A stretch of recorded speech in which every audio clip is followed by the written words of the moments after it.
আসসালামু আলাইকুম।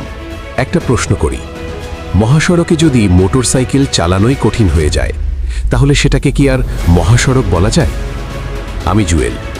আজকে নাভারণ মেইন রোড থেকে সাতক্ষীরা মোড় পর্যন্ত বাইক রাইড করছিলাম, আর নিজের চোখে একটা বাস্তবতা দেখলাম যেটা না বললেই নয়। শুরুতে ভাবছিলাম স্বাভাবিক একটা রাইড হবে, কিন্তু কিছু দূর যেতেই বুঝলাম এই রাস্তা আর আগের মতো নেই। চারদিকে শুধু ভ্যান, ইজি বাইক, এত পরিমাণ যে একটা বাইক সোজা করে চালানোই কঠিন হয়ে যাচ্ছে। একটু সামনে যাই, হঠাৎ ব্রেক, আবার একটু এগোই, আবার থামতে হয়। পাশ দিয়ে হঠাৎ ইজি বাইক ঢুকে পড়ে, সামনে ভ্যান ঘুরে দাঁড়ায়। তখন মনে একটা প্রশ্ন বারবার আসছিল, এই রাস্তায় আমরা কি সত্যিই নিরাপদ? আমরা সবাই জানি এই নাভারণ রোড একটা গুরুত্বপূর্ণ মহাসড়ক। যশোর, বেনাপোল, সাতক্ষীরা, এই রুটে প্রতিদিন কত মানুষ, কত গাড়ি চলাচল করে। তাহলে এই রাস্তায় এত ধীর গতির যানবাহন একসাথে চললে দুর্ঘটনা কি বাড়বে না?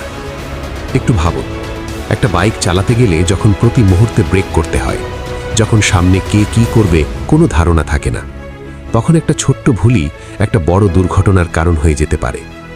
ভ্যান, ইজি বাইক, আমি বলছি না এগুলো বন্ধ করে দিতে, কারণ এগুলোর সাথে অনেক মানুষের জীবিকা জড়িত।